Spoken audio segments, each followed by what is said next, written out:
Hello students, good evening, Radhe Radhe, Ram Ram. कैसे हो आप सब लोग? बढ़िया, फर्स्ट क्लास। एक बार जरा कंफर्मेशन देंगे, ऑडियो वीडियो आपका सब कुछ ऑल ओके है, कोई टेक्निकल ग्लिच सेशन में नहीं है। चलिए, जो भी बच्चे लाइव हैं एक बार जरा आप लोग कंफर्मेशन देंगे कि ऑडियो वीडियो आपका सब कुछ ऑल ओके है, कोई टेक्निकल ग्लिच सेशन में नहीं है। तो देखो बच्चा, आप लोगों को पता है कि ग्रेजुएट वालों की फॉर्म फिलिंग स्टार्ट हो चुकी है। कल बहुत सारे बच्चे थे जो बोल रहे थे कि मैम वेबसाइट ओपन नहीं हो रही, बट आज आपका ऐसा कोई टेक्निकल ग्लिच नहीं है, स्मूथली आपकी वेबसाइट काम कर रही है। मैंने ये खुद चेक कर लिया है। अब आप लोगों को फॉर्म कैसे भरना है, क्या क्या आपके स्टेप होंगे फॉर्म भरने के, ये मैं पूरी कोशिश करूंगी कि आपका यहाँ पर फॉर्म फिलिंग का आपको एक एक चीज समझा सकूं। सो प्लीज, जो भी बच्चे नए हैं जो फॉर्म भरने जा रहे हैं, आपके लिए ये वीडियो बहुत ज्यादा बेनिफिशियल होने वाली है। सो प्लीज इस वीडियो को उन लोगों तक जरूर पहुंचाएं जो आपके साथी हैं, संबंधी हैं, जो फॉर्म भरना चाहते हैं। तो चलिए भाई, सबसे पहले तो देखो बच्चा, जब आप लोग ऑफिशियल वेबसाइट का, होपफुली आप लोगों को लिंक आपके पास में होगा, नहीं तो आप लोग rrb.government.in पर जाइए, आपको सबसे ऊपर वहां पर ऑप्शन मिल जाएगा। ठीक है, 06 CEN 06 2025 आपको वहां पर लिखा हुआ मिलेगा, उस पर आप अप्लाई करेंगे। अप्लाई करने के बाद में आपके सामने एक ऐसी विंडो ओपन होगी, ठीक है, जिसमें लिखा होगा आपका log in with Aadhaar, log in with RRB account credential and create an account. अब ये तीनों का यहाँ पर मतलब क्या है?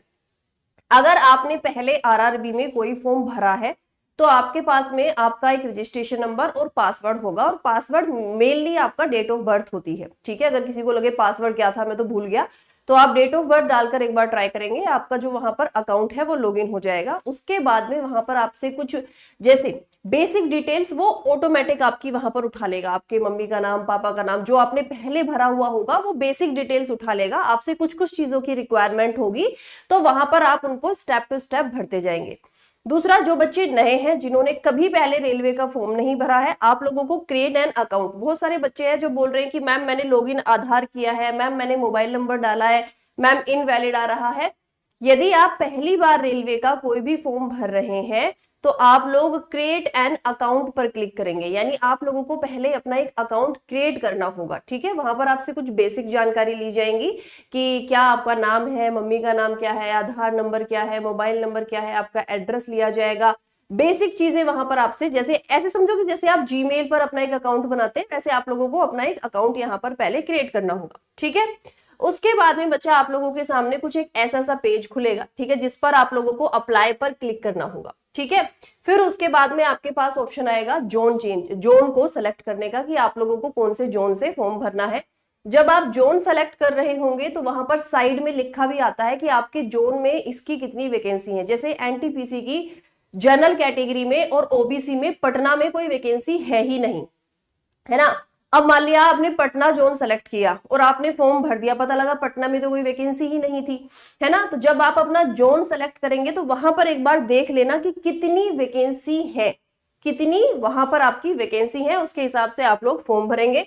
उसके बाद में क्लिक ऑन चेक अवेलेबिलिटी, ठीक है, ये तो आप लोगों को दिख जाएगा। फिर उसके बाद में आपका स्टेप 2, ये रजिस्ट्रेशन नंबर के बारे में यहाँ पर आपको दिखाया गया है कि आपका फादर्स नेम, मदर्स नेम, आपकी language, date of birth, gender, जो मैं ऑलरेडी बच्चा आप लोगों को बता चुकी हूँ। ठीक है, जिनका रजिस्ट्रेशन नंबर आपका कंप्लीट हो जाएगा, फिर उनके सामने किस तरह से बच्चा आपकी फॉर्म फिलिंग स्टार्ट होगी। मतलब आप लोगों को यहाँ पर बेसिकली अपना नाम बताना है, अपनी डेट ऑफ बर्थ बतानी है, आधार नंबर बताना है, कहाँ पर आप रहते हैं, फादर का नेम, माता का नाम, आपकी 10वीं में किस बोर्ड से आपने पास किया है, आपका 10वीं का रोल नंबर क्या है, किस ईयर में आपने 10वीं को पास किया है, मोबाइल नंबर क्या है, ईमेल आईडी क्या है। और ये सारा कुछ भरने के बाद में आप लोगों को क्लिक करना होगा आई हेयर बाय डिक्लेयर। एक छोटा सा बच्चा आपका चेक मार्क लगा होता है, यदि आप इस पर क्लिक करेंगे, क्लिक नहीं करेंगे तो आपके फॉर्म को एक्सेप्ट नहीं किया जाएगा। आई नो कि विजिबिलिटी में थोड़ा सा आप लोगों को प्रॉब्लम हो रही है, इसीलिए मैं यहाँ पर एक एक चीज आपको पढ़ के बता रही हूँ।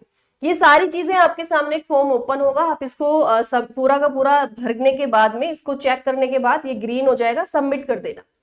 सिंपल, आपको क्या करना है, सबमिट करेंगे। फिर उसके बाद में बच्चा आप लोगों के सामने आएगा selecting priority preference of the post in the RRB NTPC application. ठीक है, आप लोगों को पोस्ट सेलेक्ट करनी है, प्रेफरेंस किसको देनी है। जैसे आपकी मान लिया गुड्स ट्रेन मैनेजर की पोस्ट है ना, आपका मान लिया स्टेशन मास्टर की पोस्ट है, तो आप किस पोस्ट को फर्स्ट प्रियोरिटी देना चाहते हैं, है ना। वहां पर आप लोगों को अपनी फर्स्ट प्रियोरिटी, सेकंड प्रियोरिटी ऐसे पोस्ट सेलेक्ट करनी होंगी। और अगर एक बार आप पोस्ट सेलेक्ट कर सकते हैं तो सबमिट करने के बाद आप बैक नहीं जाएंगे, यानी आप दोबारा उसको चेंज नहीं कर पाएंगे। ठीक है, यहाँ पर ये लाइन भी एक आपकी लिखी हुई थी।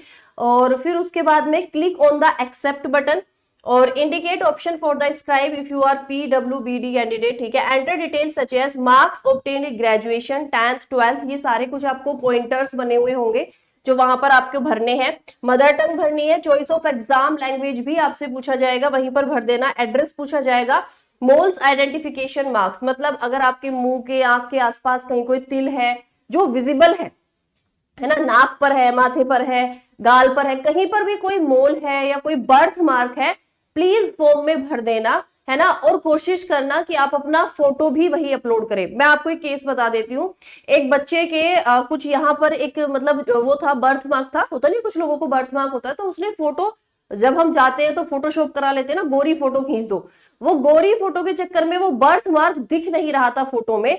और जब वो बच्चा पेपर देने गया तो उसको फिर बहुत दिक्कत हुई कि आपके यहाँ बर्थ मार्क है, इस फोटो में नहीं है। तो काला पीला गोरा चक्कर, आपका ये सजावटी फोटो नहीं चाहिए आपके एग्जाम में। आप जैसे हो, सांवले हो तो फोटो सांवली ही खिंचवाना। उसको ये मत बोलना कि भैया मेरे को गोरा कर दो, मेरे को गोरी फोटो करवानी है, मत करना भाई। बहुत ज्यादा सिक्योरिटी चेक होती है एग्जाम में आजकल, आपको परमिशन नहीं दी जाएगी। ये मैं इस बार का ही आपका केस बता रही हूँ कि एक बच्चे के यहाँ पर बर्थ मार्क था, उसने फोटो क्लीन करा ली अपनी, जिससे उसका वो बर्थ मार्क दिखा नहीं, तो फिर उसको एंट्री में बहुत, पता नहीं मुझे, मतलब ये नहीं पता हुई थी या नहीं हुई थी, बट इतना जरूर पता है कि उसको एंट्री में प्रॉब्लम्स काफी हुई थी।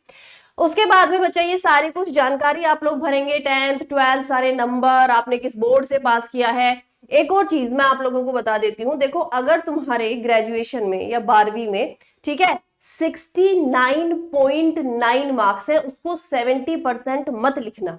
ये डॉक्यूमेंट वेरिफिकेशन पर आपको दिक्कत आएगी। मैं बार बार छोटी छोटी चीजें बता रही हूं।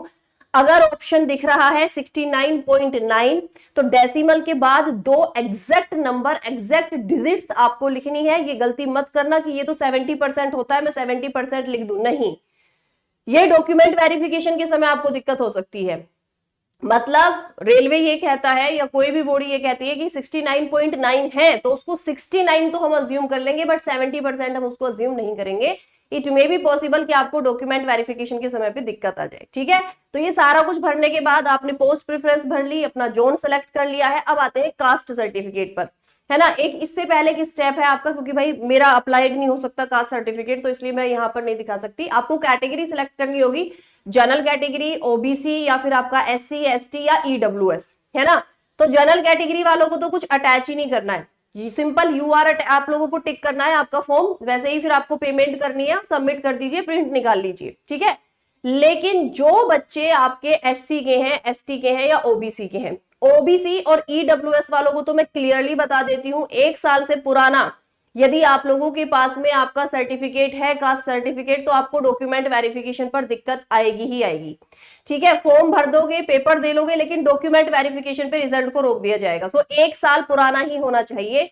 SC ST वालों के लिए भी मेरी सलाह है कि आप लोग भी अपना एक बार कास्ट सर्टिफिकेट रिन्यू करा लीजिए। मैं पिछले 1 महीने से बोल रही हूं कि कास्ट सर्टिफिकेट रिन्यू करा लो, क्योंकि आपको दिक्कत आती है डॉक्यूमेंट वेरिफिकेशन पर, रिजल्ट आपका रोक दिया जाता है, जो ऑलरेडी बहुत ज्यादा डिसअपॉइंट होता है आप सबके लिए।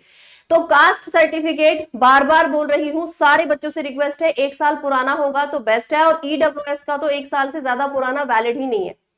EWS के पास में अगर 1 साल से ज्यादा आपका पुराना आपका सर्टिफिकेट है तो वो आपका वैलिड ही नहीं है। ठीक है, बाकी सारे लोग रिन्यू करा लोगे तो ये आपके लिए बेहतर रहेगा। ओके जी, तो ये आपको सिंपल अपना कास्ट सर्टिफिकेट वहां पर आपका लगा देना है। और उसके बाद में आपके पास आएगा ऑप्शन किसका, पेमेंट का। आप जैसे भी चाहे वैसे पेमेंट कर सकते हैं। पेमेंट करने के बाद में, सॉरी, पेमेंट से पहले आपका आएगा सिग्नेचर और फोटो अपलोड, है ना।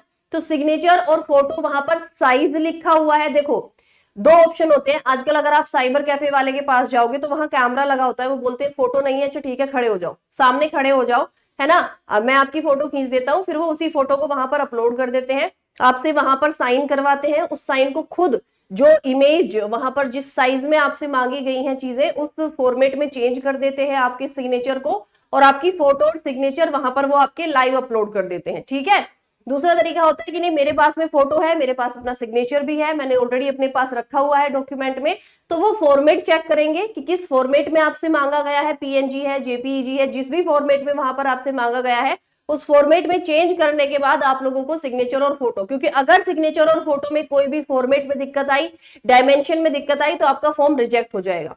फोटो सिंपल होनी चाहिए, फ्रंट साइड, ये वाला फ्रंट साइड, ये वाला, ऐसे करके कोई आपको वहां पर शोबाजी नहीं करनी है। सिंपल पासपोर्ट साइज आपका फोटो होगा, और जो सिग्नेचर है वो भी जो नीचे आपका मतलब व्हाइट पेपर पर आप लोगों को ब्लैक पेन से साइन करने हैं, है ना। जो आपका नीचे का सरफेस है वो आपका कैसा होना चाहिए, वो आपका बेसिकली व्हाइट होना चाहिए, ठीक है। ऐसा नहीं है कि काले पेपर पर तुमने सफेद पेन से साइन कर दिए, वो आपका एप्लीकेबल नहीं होगा। बहुत छोटी छोटी चीजें हैं जिनका आपको ध्यान रखना पड़ेगा, ओके। और इसके अलावा कुछ नहीं है, सिंपल फिर आपको पेमेंट करनी है। पेमेंट करने के बाद में आपके पास प्रिंट का ऑप्शन आता है, आप प्रिंट चाहे तो उसका प्रिंट आउट निकाल लीजिए, अपने लैपटॉप में, मोबाइल में सेव कर लीजिए। और उसके बाद में रजिस्ट्रेशन नंबर और पासवर्ड प्लीज ध्यान रखेंगे, जिन्होंने क्रिएट किया है वो अपने पास सेव कर लेना, क्योंकि जब आप लोगों का एडमिट कार्ड आएगा, ई कॉल लेटर आएगा, आपका रिजल्ट आएगा, तो वो रजिस्ट्रेशन नंबर बार बार आपसे पूछा जाएगा, ठीक है। तो ये छोटी छोटी सी चीजों का बच्चा आप लोगों को फॉर्म भरते हुए ध्यान रखना है। सो प्लीज उम्मीद करती हूँ कि ये जानकारी आप सबके लिए बेनिफिशियल जरूर होगी। अगर किसी को अभी भी फॉर्म भरते हुए कोई दिक्कत आ रही है तो आप लोग बच्चा मुझे कमेंट सेक्शन में बता सकते हैं, ठीक है। चलिए बाय बाय, टेक केयर, जय हिंद।